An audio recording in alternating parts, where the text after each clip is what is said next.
I mean, image DMX in the blood. Right. I had chills the entire time I was shooting. Mm-hmm. What was the blood made out of? How did that happen? We slaughtered a horse, but humanely.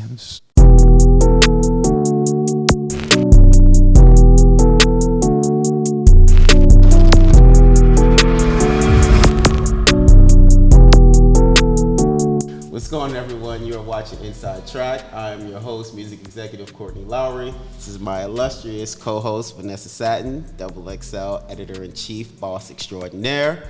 I like and we are here with photographer, director, visionary, all-around, cultural, just you mean so much to us and to the culture, Jonathan Mannion. Humbly, thank you, man. Appreciate it. It's great to be here. Absolutely. Favorite photo shoot you ever did? The next one. Okay. That's the quick answer. That's the like ready-made. That's the like, wow, that's good. Oh, that's good. Probably anything with DMX. Right. You know, it's always the ones that transition a little too early, that you have incredible rapport with, that you would like to take more of the journey with, that somehow rise and mean the most. And so that's DMX, the bloodbath. You know, you could give it to Flesh of My Flesh, Blood of My Blood, or Dark and Hell is Hot, or Him with the Dogs, or Grand Champ, or, you know, him calling me up at 5 o'clock on a summer Friday, like, I just got out, the ink isn't even dry on my fingers. Meet me here, it's now. I was like, but what about tomorrow? It's summer, it's like, yo, we're about to go Friday. out. He's like, no, Mannion, now. I was like, all right. I'll meet you at, what was it, Lucky Strike, whatever, on the West Side Highway, and we photographed last time I would see him, actually. Wow. So, you know, these things happen for a reason, and you just kind of go and trust the process. How did you develop your rapport with him over the years? You know, I photographed him for the first time at the 4321 video, Meth, Red, LL, and him, and he was kind of just floating around outside, waiting for his, you know, sort of appearance. They were shooting other scenes. I think it was Diane Martell. Yeah. And I was like, hey, man, can I borrow you for a minute? Like, yeah, DMX, man. Def Jam is just buzzing about you. They're so excited. He's like, yeah, all right, cool, man. I mean, like, big energy, but young, wife beater, dog unbridled. No, I think he had, like, a, you know, some sort of military jacket on. I was like, yo, can I borrow you? Like, I don't want to just, like, snap, thanks so much. Like, it's not, we're not doing club photos, quick and get out. I was like, yo, would you hop this fence with me and climb that thing? He's like, oh man, like he was amped because I was like willing to, 1, do something illegal, 2, that I wanted time with him, 3, that I wanted some sort of execution of a vision that I had in place, even quickly. He's like, yo, I'm with you. And I think that just began to build trust, you know? And then it was like, I shot him for another magazine, a hip hop magazine that is not the incredible XXL. And up in Yonkers with 2 dogs that became Where My Dog's At, right? And then from there it was like, yo, I need that guy. Cause like we just started to trust each other. We were born 15 days apart in this world. Wow. Both 1970, both December. And it was one of those, we just got each other. And I wasn't really necessarily like, dude, it's your music that just drives me.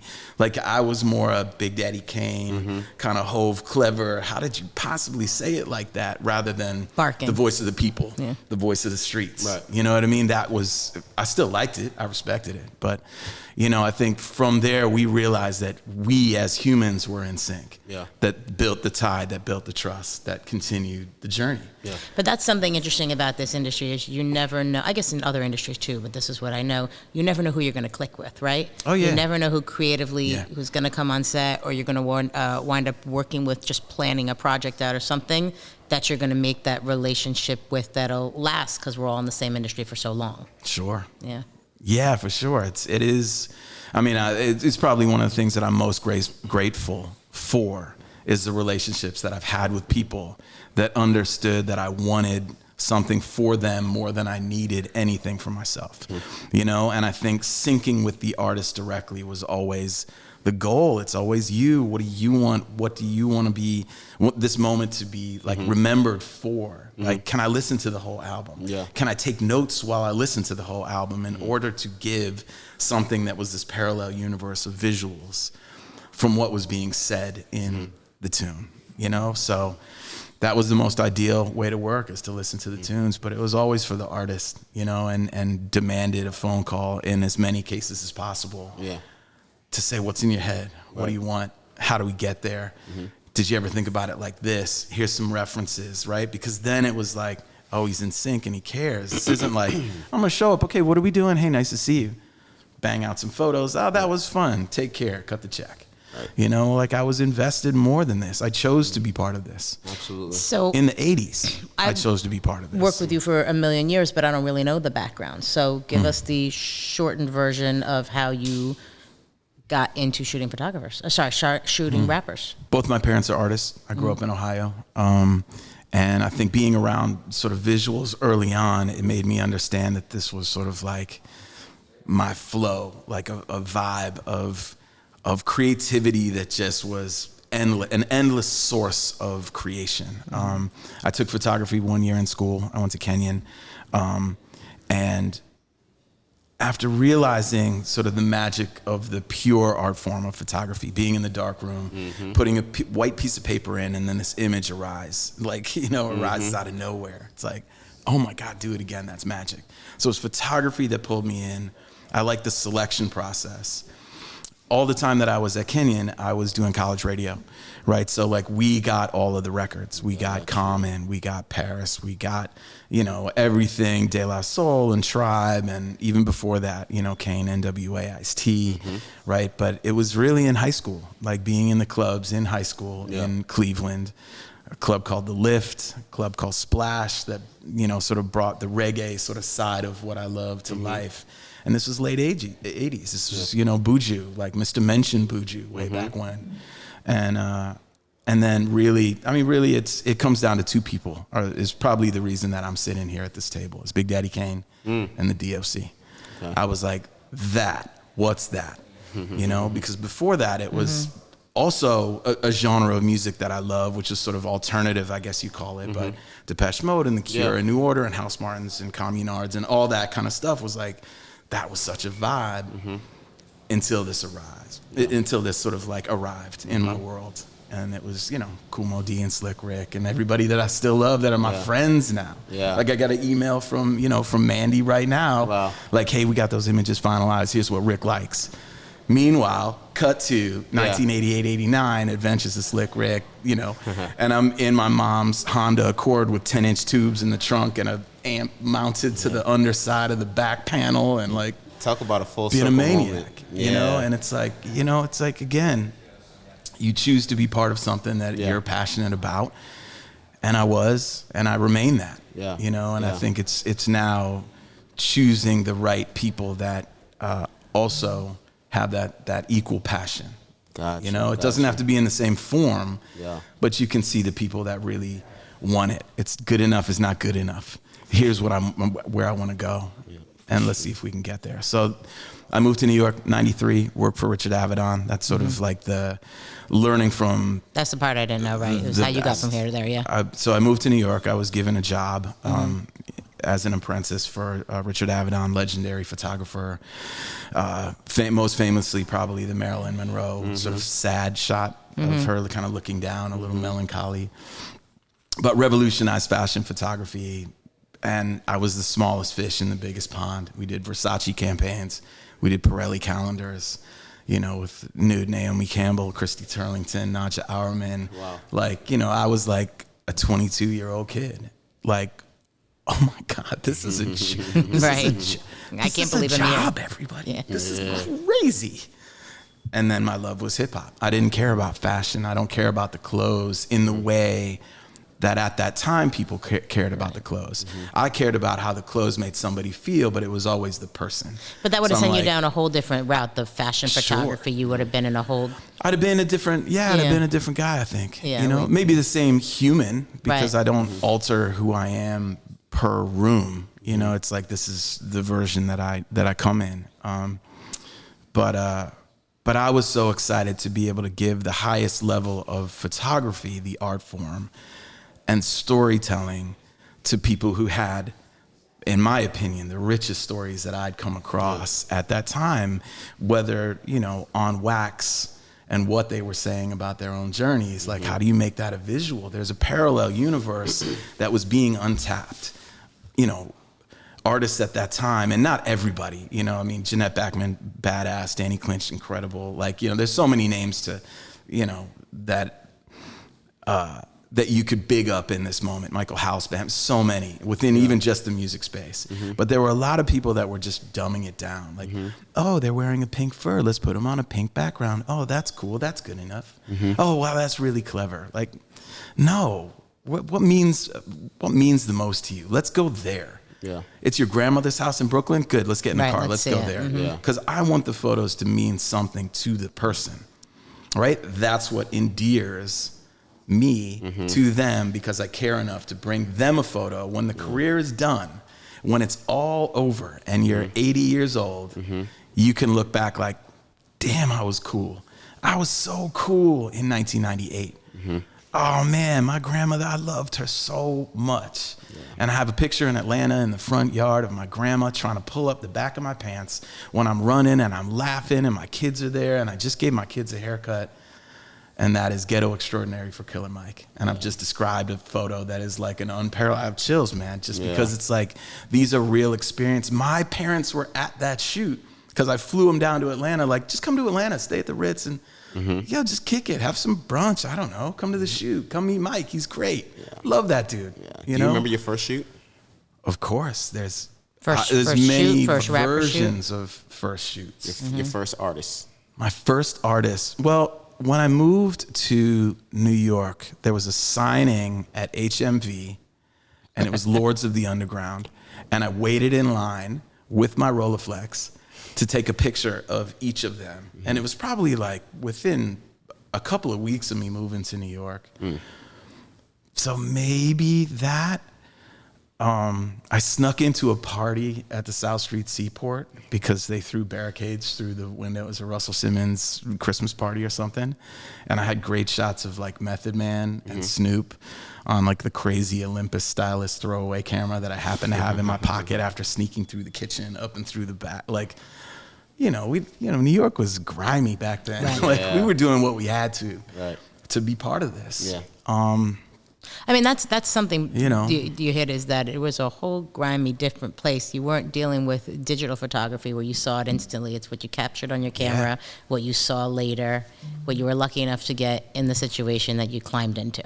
Sure. Or and do you lucky know what to be you're around doing? and you know what you're doing. Right? I mean, and I think that's why the great photographers would work over and over, because if you have a job and your job's on the line because you say, no, that's the guy that we need. Like, all right, man, you sure? Yeah. He's got it. And then when we on set say, I got it, moving on. Yeah. You sure? Totally sure. I got it like 20 times over.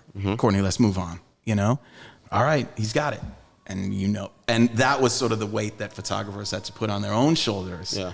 And if they didn't have it, like, give me like one more roll. I know you're ready to go. I know you're ready to leave.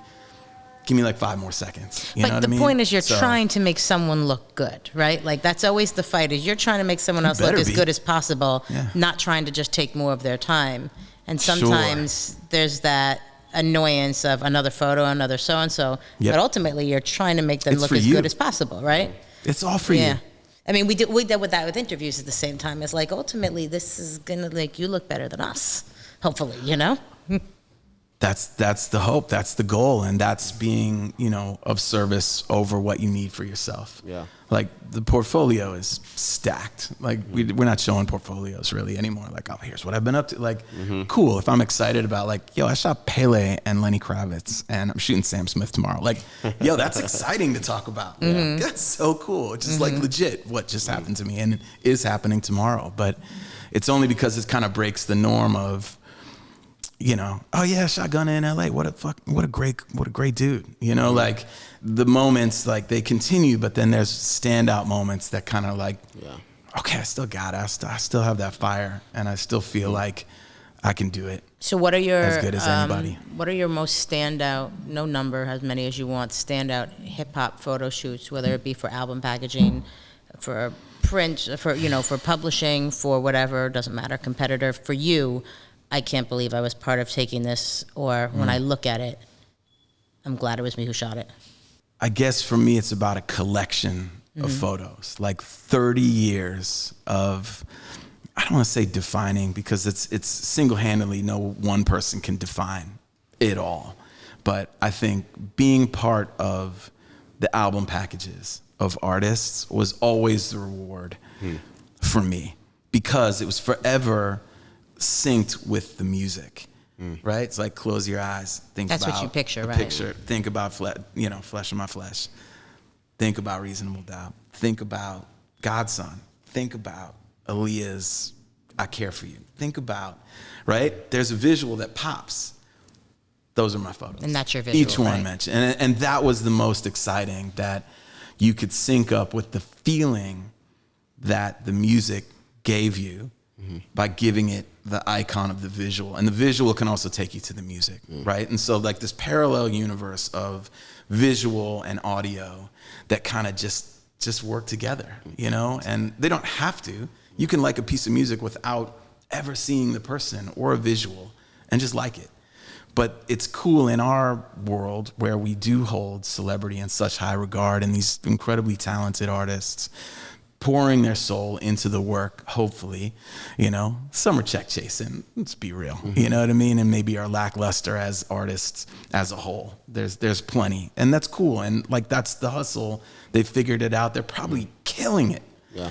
But then the people who really, really want it, that pour their heart in, that spend the extra hours up all night mastering, night after night after night after night after day after night, and trying to get the best possible thing until the cutoff date. You've been a part of some great moments in history, and it sounds like, you know, you were a true fan. Do you think you have to have that same? Do you have to enjoy the music in order to produce something that is as passionate and that's going to leave a lasting mark as some of the iconic photos as you did as some of the artists that you were true fans of? I think it helps. You know, if you are a fan of an artist, I think you rise to another level. Okay. Like, oh, I'm shooting OutKast? Oh, okay. Yeah, please leave me alone for a couple of days. Yeah. You know, because then you go really deep into the music. And, and, you know, they were beautiful in that they let me listen to the music prior, right? So I could go down their own spiritual musical journey that they were delivering to the people. Right. You know, like Speakerboxxx or Sir Lucius Leftfoot, son of Chico Dusty. Like, like I'm there scribbling as fast as I can in a notepad, still have the notes to mark the moment for myself as a diary, you know? So I think you do rise to another level. But I always found I didn't have to like the music, because that wasn't my job to like the music.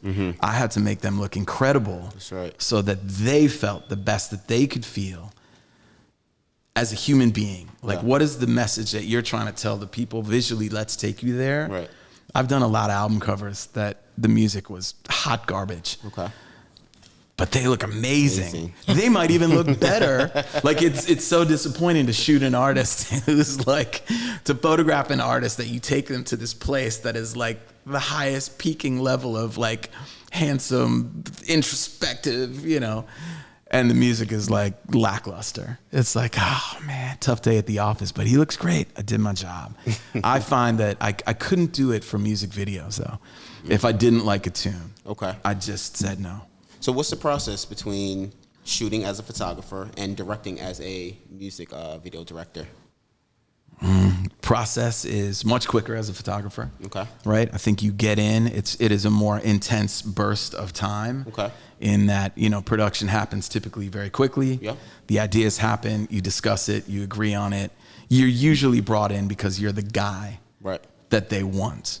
With videos, it was like, we're looking at treatments. If you want to submit one, we're looking at about 8 different people, you know, and like I was up against like Hype Williams and Little X, you know, so it was like Hype would write, I'm going to do a video, it's going to look dope. That was his whole treatment. And he usually got all of them. Like I literally saw the treatment for Ja Rule. I was like, he got the video, and I'm pouring my soul into pulling the history of Ja Rule's shots. And he wrote, it's going to be dope, man, trust me. And he got it. Fucking Hype, man. And he killed it. And he, you know what I mean? Yeah. He was the guy. But absolutely. that was the run. That's who I was running step for step with. Usually I would do the package and he would do the video or multiple videos. Yeah. of the artist in that time, you know? So I just found that I couldn't listen to a tune over and over if I just didn't. I couldn't stomach it. Right. Gotcha. Like, cause you have to listen. I did. Maybe other video directors are different. Right. They come up with an idea and the day of is the day that they play the song for the second time. I would listen to it on repeat and try and bring little nuances out of the tunes to drop in, you know? Yeah. Or just let the sparks kind of fly. Where does the music take you? That's the visual that I'm trying to offer to the people. So some of the albums that you mentioned that you worked on, I mean, those were when you would have a release date and it would be planned months away. So good, and right? So much would go into it, and now you see, like, you know, and they so announce an album and it comes out a week later, you know, and then you also see that night. Drop it, go. Or go you time. see like Drake's album that's an emoji cover, you know, like tough. So for you, for us, for creatives, exactly. Although Damien Hirst was probably pretty happy. How do you compete? You don't. In times, or how do you work under those? I guess not compete. How do you work under those situations where, you know, you were making a masterpiece for album packaging because you had the time to plan it and work on it, and there was that vision, versus you get thrown into doing some promo press shots to become somebody's album cover in a week? The question is this: did they ever see it as a masterpiece, or were you a barista? Mm-hmm. Yeah, dude made me a coffee. Yeah, coffee looked cool. I mean, it looked cool, but you know, like.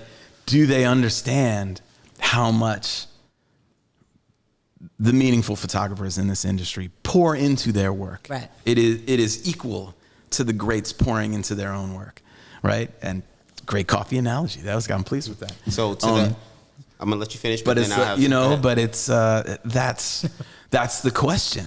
Or is it like, dude, I got Damien Hirst. He's the biggest artist. Like, are they trying to aspire to be in a different world that's even higher than they've attained? Mm-hmm. Which, naturally, like, we all want to rise and smell that rare air. It must be nice, you know? Mm-hmm. But I guess that's the thing. Do they see the work that goes into it? Do they understand the nuances? Because I know people do, mm-hmm. and I think. I've been saying this recently. It's like, I really thought all the way along I was serving the artists. I was trying to please the artists. I am trying to please the artists. I'm trying to get a comment on my IG about, wow, Mannion, what a great day. Mm-hmm. Not overly so, but just that, like, the acknowledgement. And I realized those aren't the people. Yeah. You do. You want to be like, I'm sorry. Like, over time, this is how I feel about them. Mm-hmm. Is it reciprocated? Could I nudge somebody to reciprocate once or twice? That would be great. And you get it. Ross chimes in, or Game, or Luda, or there's really decent people in this industry. Mm-hmm. Beautiful people that the relationship is solid. Yeah. Right. And then there's people that just never chime in. You know what I mean? And it's probably because they're so busy, or they're distracted, or they're looking for their own. But you feel like you worked on this as a partnership. Right? Kind so of. in that partnership, even though it's just a project or a moment or whatever, was there a mutual respect and a mutual kind of admiration within that partnership? Yeah. I know there was on the day. Yeah. For sure. Like, there's no way, I think, to make great work if somebody is absent. I've done it, but I have turned people into lumps of clay because they were such duds. And I'm like, all right, well, it's just going to be a lighting experience now. All right, let's go. Let's push the lighting farther. You mobilize your own team to raise somebody else to just looking incredible. And you say, thank you so much. Nice day. But to finish the thought, I realize I'm not serving those people. Mm-hmm. I'm serving the next people who want it as bad as I wanted it and don't know how to get there, or are on their way, or need the motivation, or need moments like this of like, wow, that I never knew that this is how he thought. Oh my because God! You I stopped think being that young kid and became the leader of whatever, the leader of it. Yeah, maybe. Mm-hmm. Yeah, I mean, and that's the hope, and so you're hoping to now. With maturity, like I've done, I don't want to say I've done it all. There's certainly more to do. I still feel like there's still projects to be excited about. A hell of a lot more than a lot of the greats that are working right now, Yeah. And there's a lot more to say with the people who really want it. And those are the people that I want to work with. And that's what I'm trying to manifest going forward, is another opportunity to do the dance with the people that I really respect. Absolutely. Because then you rise to another level 100%. Of artistry, But I think the people that are really responding to the work with consistency are the people that are in the trenches with you. that understand what it is and what the hustle is and how many things come your way on a daily basis that you're having to fight through. People stealing the work, putting them on t-shirts like, oh, I didn't even know, bro.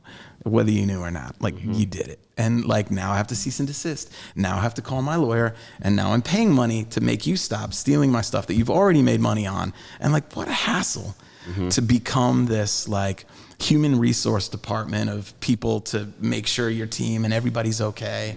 And like you get steps away from just being the pure artist. It was better when I was younger, because it was just like, I don't know how this is going to happen, but we're going to make it happen. And we're not going to stop until it's done. Yeah. Let's go. Did you have a challenge with the artists understanding that they didn't own the photos and that you always owned the photos, and which is... It's not always the case that I've owned the photos, right? You know, the wise ones have read their contracts, and you realize that you sacrifice in certain moments because you either want to do the project or it's going to go away, or...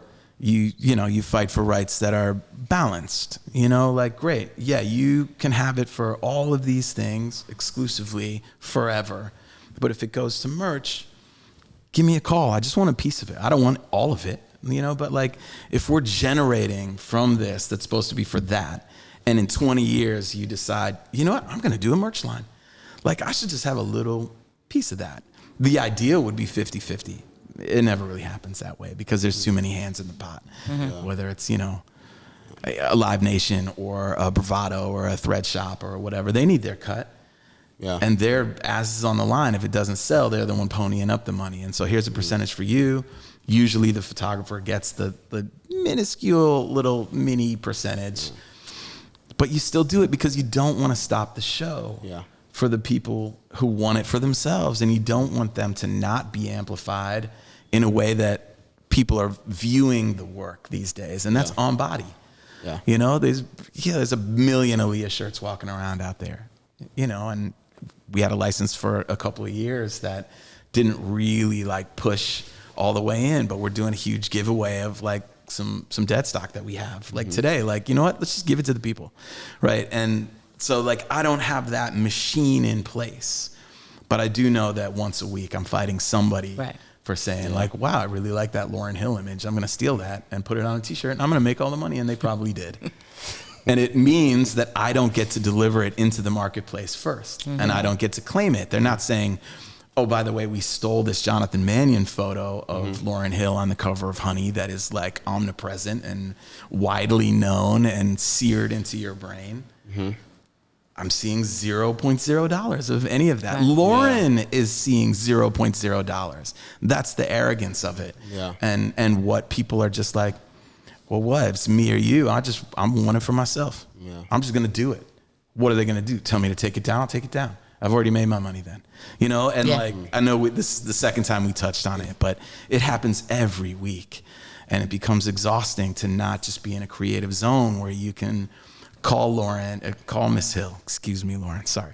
Call Miss Hill and say, hey, I really want to do this with you. Would you take this step and allow this to happen? I'm not driven by cash. I need it. I have a son. I want other things. I'd like another Rolex, or I don't know. I don't own a Rolex, but it's fine. But it's like, you want things, you need things, and you have to have life that moves forward. But all of these things kind of get taken away when people just do what they want and without honor. And that's a challenge in this climate right now, until we teach people that this is how it affects artists. Right. Speaking of this climate, there are a lot of Instagram photographers. Oh, really? Is Instagram a thing? Does anybody heard? There's a lot of rappers. Instagram in here. A lot of rappers with Instagram photographers. There's rappers with Instagram? No way, bro. No way. This could actually be for both of you guys. So when someone comes to you, a rep, and they say, we're shooting your magazine cover, and the rep comes to you and they say, oh, we want to use their photographer that shoots them on Instagram. How do you approach that? I try to avoid it as much as possible. And then I want to work with Mannion because I know the quality the professionalism, the overall product that we're going to get, that we're on the same page of editorially what we're producing. So those are the keys. First of all, you want it to make it be as turnkey as possible. You want it to be as good as it can be. And I think that with Instagram photographers or a rapper's photographer or a rapper's Instagram photographer, the same experience isn't there, and you're not hiring or working with someone who's working for your brand. They're working for that artist, which makes it a challenge. And they don't know how to shoot a 2-page spread. They don't know how to shoot a horizontal, not always, let me not say everybody, but for the most part, shoot a horizontal, vertical, exactly table of contents page, or something that's going to work a certain way for what you're trying to get over on the story that you're writing and what the angle is and all of that. If you're picking the photographer that the artist wants, more than likely, and not always, and we've been through it many times, the relationship exists between the artist and the photographer, not the three of you. Correct. And that is what you try to avoid, because you're losing your creative control or your control in general. Versus if we discussed at hand what we were trying to do, brought the artist in, had a 3-way conversation about what the mood board is, what the vision is, what everything is there, so we're on the same page. Mannion can have his own relationship with the artist, we can have ours. It's just getting on the same page of what this project's gonna have. So it's not to take work away from the younger photographers or the Instagram photographers, but it's to get the best that you can with the people who've spent the work getting there. Yeah, I was just gonna be outlandish right there. I won't. You should. Please do. Welcome all, man. No, I'm just kidding. I'm kidding. No, I mean, to co-sign kind of what you said, is like there's great photographers and there's average photographers and there's mediocre and there's really bad photographers, right? Who you have working for you. I mean, hopefully, these MCs and artists and R&B singers and whatever want the best quality around them, right.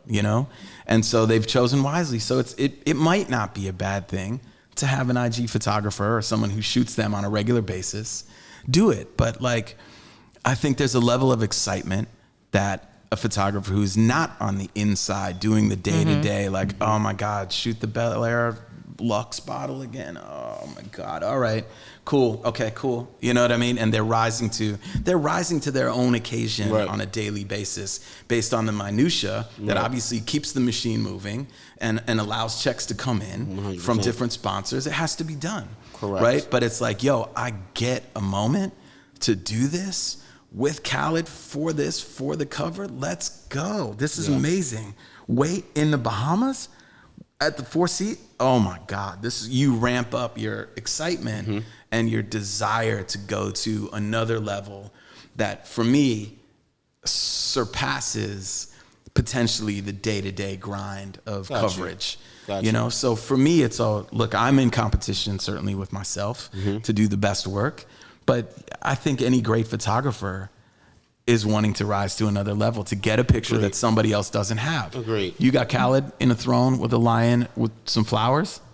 Where? Yeah? Oh, okay. Cool. I do. Not many can say that. Not many do. Oh, not real many. Lion? Was that lion real? Yeah, the lion was real. What are we doing? Stuffed lion? Get out of here. So it's, what are we doing? Stuffed lion? Get out of here. Get out of here. I use real lions. Kid, you bother me. Get out of here. But, not to take away from any of the photographers that shoot, whether it be, Instagram, whether it be still, whatever, but there's great shooters, man. Exactly. Out there. There's great shooters that are just shooting IG. There you go. Like Drake's guy, Theo, I think. Yeah. I mean, he's bad, but he's within that opportunity of being kind of a day-to-day person. How wide can you flex your influence and your visual prowess and what you're studying and the information that you're taking in? How rich is that gift to the singular artist that you are serving in that moment? And I think that's when great photographers, people with vision, people with the desire to be better, people with maybe, more than one camera hobby, that they're trying different things rather than just okay, got it. Yeah, download, retouch, great. Send it. Just put the love back in it. Yeah. And I think the love comes when you are given the opportunity to deliver. And when I get a call from you yo, it's time. Yeah. It's J. Cole, full crew. It's Ari. It's Jid. It's Boom. It's, you know what I mean? Oh man, this is right. And then that also comes from the request of the artist, because a lot of times a lot of artists will, and this, will like a photo shoot that was done historically for an artist they're a fan of and want to use that photographer because they want to, one, be able to say that that person shot their cover, their album packaging, whatever. Two, just be able to work with them. So, you know, you might get a request, or quite often you'll get a request from an artist to use photographers like Mannion. Absolutely. Because they want their project to play an historical role like the one they're looking up to did, you know? 100%. I think a prime example that you gave was Khaled. You know, you shot all of his, you know, all of the greats that he looks up to, that we all look up to, you know? And when you get to a certain point, you want someone to be able to execute a certain way. So I think that's spot on. Exactly what you're talking about. Yeah. And to get that call and to, like, I don't know, I really felt the first time I got the call from Khaled, like, I had wanted to photograph him. Yeah. Because of my alignment with Ross and the many covers that I was doing for Ross at that time. I was like, why do I keep missing this dude? Like, well, it'll come. And then to get the call, a personal call from an artist like, I need you. I can't explain it. And he said it like that. This is my biggest album ever. That's a rap fan though too, right? And like it really you have was to be a rap biggest. fan, yeah. And it really was, you know? But but then the return fire is, I got you. Yeah. I got you. You are making this call, right? And it's not you've bowed down to me now. Yeah. Kiss the ring. Okay, now I'll do it. You know, this was equality. This is somebody who you also understand has been in the trenches, in the clubs, in Miami, grinding to get this opportunity to have another album, another project that somehow is like the rise continues and you realize there's an opportunity to make a huge quantum leap into a new space. And that was that album for him. Yeah. And serendipitous moments of jet skis and whatever else happens to bring that all attention. The things that come along. But all the things, but that's it. But that defines the moment and you can't really orchestrate it. Yeah. Look at D Nice. D Nice was like, I'm gonna go live, I'm gonna play some music, I'm a little lonely, but I wanna hear some tunes and maybe some people will tap in.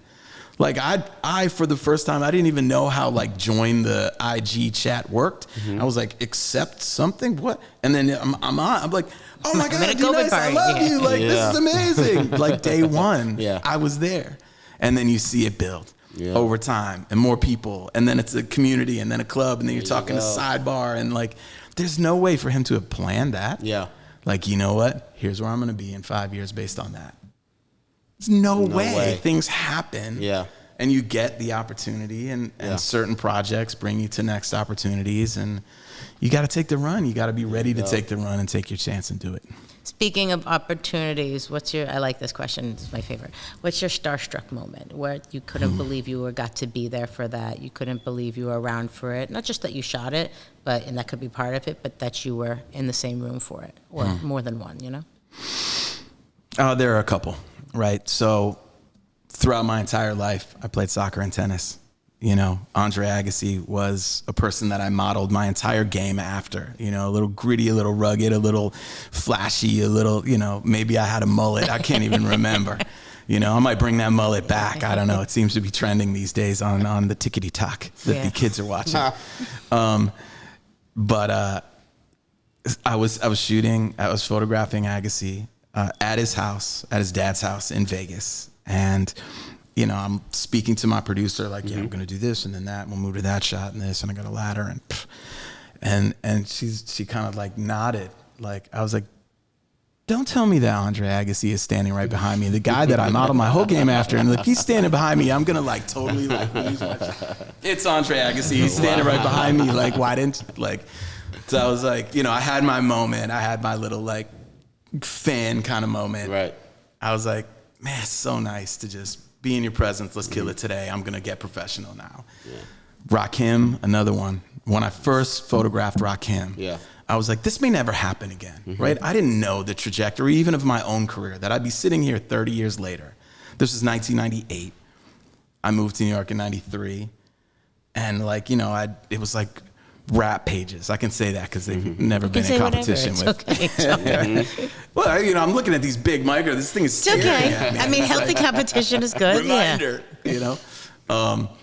And, you know, I showed up with an 8x10 camera, a bottle of champagne. I was making $0.0, like, with everything that I was doing. But I was like, you know, I'm going to go for it. Yeah. And I bought him a bottle of Moet. I was like, look, I don't even know, like, if you drink. You drink. I don't even know. And you might not, because, you know, the whole, you know, the 7 on it, the thing, and the, you know. But, you know, here, I just want to give it to you as a gift. He's like, oh, yeah, no, pop it. So we have pictures of, like, just me arm in arm, this young kid wearing, like, a Kangol kufi next to Rakim popping this bottle. Like, just wild. He was another one. I was like, I may not get this chance again. And it's become a really timeless classic image of him and one of my pure favorites from the career. DMX in the Blood. I mean, there's so many, like, having an opportunity, like begging for an opportunity with Blackground to photograph Aaliyah after shooting Tank and Playa and Bradshaw and everybody else on the whole roster. Like, but could I have that, please? Yeah. I came from fashion. Like, let me have it. So, and then you get that moment, like, wow, what a great day. So there's so many incredible days. Yeah. But as a starstrucky, probably, like, I would go to the Rakim or Agassi story as personal. OutKast, I mean, anytime I'm around 3,000, it's like, oh, this guy is so special, man. You have, you know, and big, you know, like equally, you know, if not more grounded, I think, because of the international man of mystery, luxury, and wood flutes. And all these, like, what's going on in your brain? Right. Like, as a psychology, you know, major in school, and somebody who has to go deeper into someone's being to create images that are more special, if you will, than others, or the hope that happens. He was always somebody who's been intriguing, man. I like the depth of people's souls. You have a lot of images that were moments in time. Was there anyone that when you were shooting, you knew that this moment is going to be one that lasts forever and that goes throughout the history books? I think every time I was photographing someone, I was always 10 years, 20 years down the road. Like, in some ways, this is maybe bad to say, but, like, I didn't really care who the client was. It was about the artist, right? Because you want the artist to be, that's it. If I'm down with the artist, it doesn't matter what it's for. However the opportunity arrives, whoever wants me, wants to feature it, cool. That's what you want on the cover? Not the best in my opinion. But I still have this to give to the people 20 years later. There you go. Good. Put it on the shelf. Let's go. Tuck it away, you know? Out of all of your iconic moments, did you know when you were shooting in the moment that this was going to be an image that lasts a lifetime? So did he know he was shooting an iconic image at the time? Image. Okay, yeah, that was the clarification. Yeah. I mean, image, DMX in the Blood. Right. I had chills the entire time I was shooting. What was the blood made out of? How did that happen? We slaughtered a horse, but humanely. No. I'll never tell. Yo, chef does it. Yo, what's the recipe and how you make those Brussels sprouts? Like, I'm not giving you the Brussels sprout recipe, bro. I don't know. You could have gone to the butcher and said, give us a bucket of blood or something. I don't know. Carrot syrup. Yeah. You know, but with, like, a special concoction. There's a Hollywood tweaker blood guy that we got in LA that, you know, I was like, I need a bathtub. He's like, what, so like 60 gallons? I was like, I don't even know how much a gallon is. Like, make me a lot. Fill the tub. Give me a lot of blood. Fill her up, please. Yeah, unleaded. So, yeah, I mean, that's one. I think there's no way not to mention Reasonable Doubt. I was going to ask Reasonable Doubt. You know, like, being in New York and that being the first album cover and me wanting album covers. Yeah. Walking around the city and, like, literally smacking my hand on the posters, on the boards, like, as I was walking. Day, right, when you used to have the posters all over the streets. In 96, as a 25-year-old kid, was special. Yeah. Sure. Like, wow. The billboard in Times Square with For God's Son. Like, Times Square, if you can make it here, you can make it anywhere. I'm a big deal. I might be better than I thought I was. You know, like, you know, these kind of, like, you know, phrases start to show up. Yeah. But I mean, anything that has, like, a historic run, you know, like with Ross or Luda or Game on the tires for LA was humongous. Wow. Yeah. Absolutely. You know, and that felt good because it was rooted in honor. It was also rooted in freedom. Yeah. He was like, look, I don't want you in the booth telling me how to rap. And so I'm not going to tell you what to do. I just want you to know that this is about like honoring the people who have allowed me to be here. Wow. Right. So Easy, you know, Tupac and whatever. So like, then it was my job to sort of like have images influenced by, rather than like, I'm going to take that Tupac shot and I'm going to copy that and I'm going to do and plug and play. And a lot of people do that. Yeah. It's really easy to do that. Yeah. It's really basic to do that, you know, and you're just following along with somebody else's work, and you just slot yourself right behind the vision of somebody else. For me, it was always like, how do we go higher past it? Use that. Right? Cool. Maybe it's just the bandana tied a funny way, but we just bring it to this new space. Or he's got a tattoo of Pac on his shoulder. Like, let's do like an incredibly shallow depth of field. Yeah. So he's all blurry, but you just see that little tip of the tie. He's like, I'd never wear my shit like this. I was like, this is the reverence though, man. This is the shoulder with the thing with the, okay, I get it. See, that's why you're you, bro. All right, see, I'm gonna back up even farther now. You know, where you can bring somebody like, oh, I get it. I get it now. Do you That's feel cool. like when it went to people being able, because this was a big change to me, when artists could see their photos on set because the monitor was set up and then it was digital, versus when it was film and there were some Polaroids going on, but they really didn't see the image, was drastic, a big change to me as far as how we functioned. For you, how much did that change things? Because now you had people over your shoulder weighing in on every photo, seeing it, oh, let's put the logo on top of it, or let's do this. And you've now, I don't know, I felt like we lost control a bit with that because there was the secrecy of what you shot with the film. I learned from Avedon early on, right? If you are photographing somebody who's not used to seeing themselves or have like this understanding that they're out there constantly, you know, if it's like, Cindy Crawford, she's out there all the time. She said, whatever, Dick, it looks great, man. It's awesome. You know, like, you're such a master, and there's a, you know, love or reverence for the photographer. You just kind of let things go. You're with the process, like, that's what I look like. Yeah, I look great. I know you're going to do your thing to it. It's cool. And then there are people that want to micromanage, right? And they're there at the monitor. Okay, bring those up and let me see them all, right? And, you know, you can't say what it's rooted in. You know, is it control? Is it insecurity? Is it just a curiosity? Is it a passion for wanting to see it right away, to know that, like, okay, I'm calm now? With the case of Khaled, I'm calm because I've chosen my cover and it's been checked off by the people that I care about, that I need to sign off on this.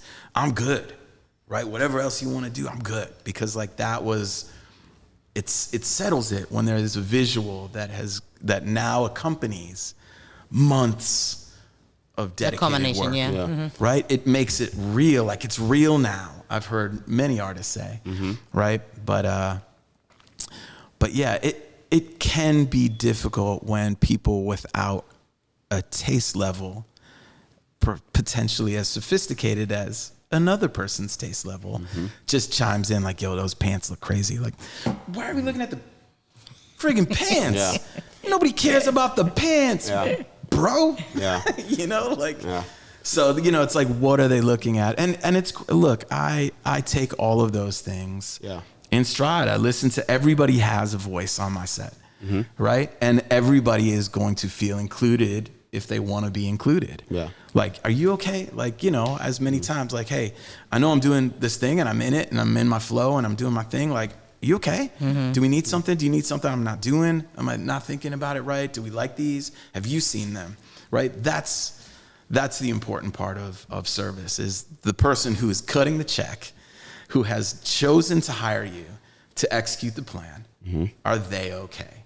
As well as, for me, first and foremost, is the artist okay? Because once the artist is calm, there's the opportunity to get more. Like, you need something else for table of concept. I had this idea. He's got this crazy watch on. Like, what if I just did a detail where he's, and then you could run the, you know, like thinking as an art director in the moment, which I think helped a lot of art directors on my sets. Because I'm shooting not only like, wow, I got good pictures. I don't know what you guys do after that. Like, I'm thinking I do my job. Yeah. to being on the wall where I can smack the billboard. Yeah. Yeah. I think you hit the nail right on the head with making sure that the artist/talent is 100% comfortable.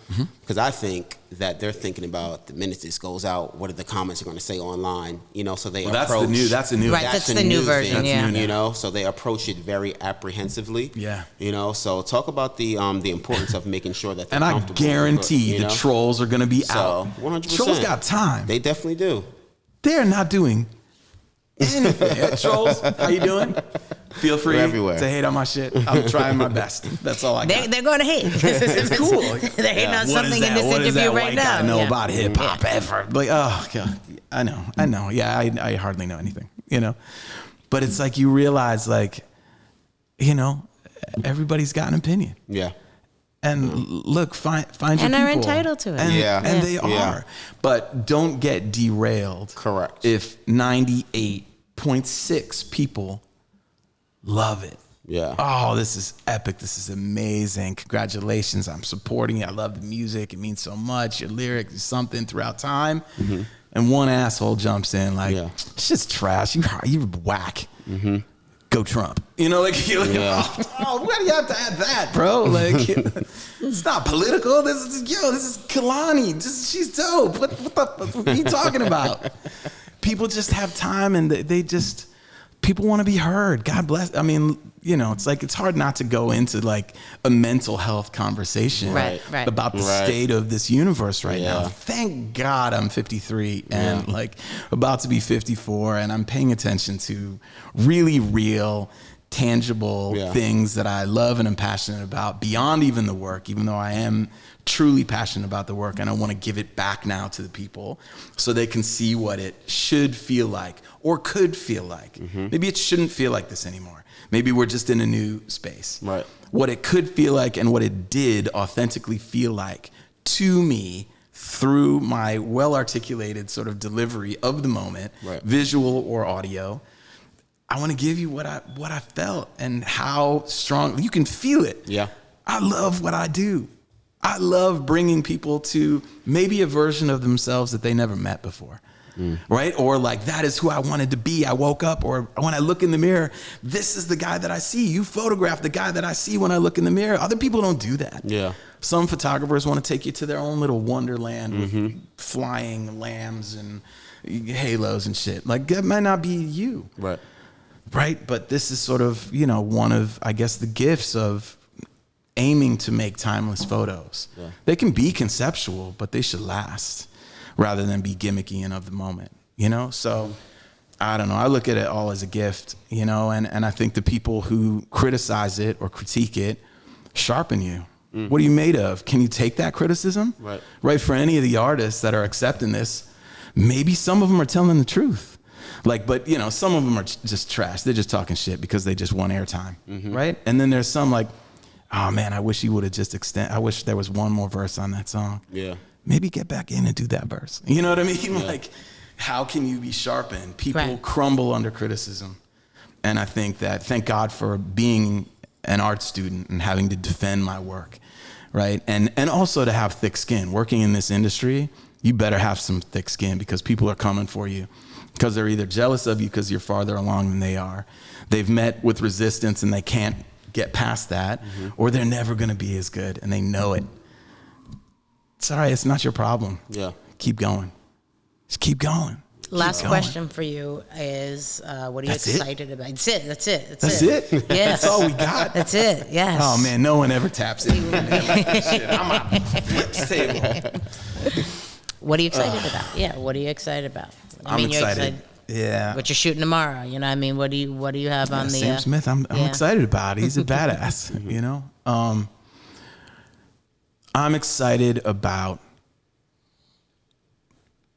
being fearless in giving the work back, right? For so many years, I protected the work so that in a moment of like a release, it can be special. Like, I never saw this before, you know, whether it's in a book form or an experience.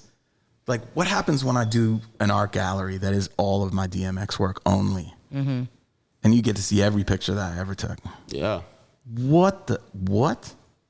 We want to see it. Me too. That's what I'm excited about. You know, it may not come in exactly that form, and maybe that form exactly. Right. You know, but I'm really like living with the work now. I think it was a one-way journey for so long in generating the work. Right. Another one. And I think that's one of the things that I'm most proud of is the coverage of an industry. Right.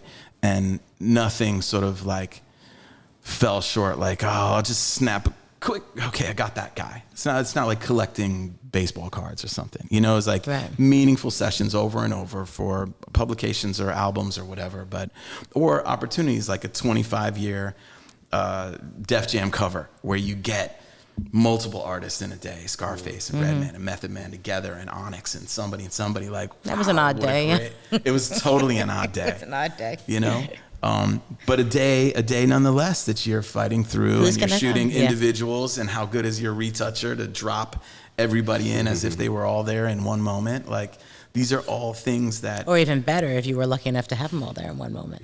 Yeah. Those times, yeah. Yeah, well, that's totally different. Yeah, that's it. I wasn't there that day.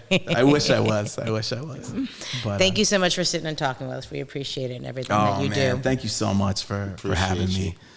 And yeah, it means a lot, man. And thank you for the work over the years. You know, I had my list prepared, and this is how I know, but I didn't want it to be about XXI. I wanted it to be about you. Oh, yeah. All right. Well, I shot some people. Okay. I'm Jonathan Mannion. I shot some people. Go to his website. Yeah, but, you know, kindly photograph some people. Yeah. Or change the narrative of shooting. Yeah. I'm not shooting anymore. There's enough shooting. The Exhibit. That's when we'll check it out. The Exhibit. The Exhibit, the book, the stories. You know, the stories are really what people want from me. Yeah. You know, artists, please let me do some merch.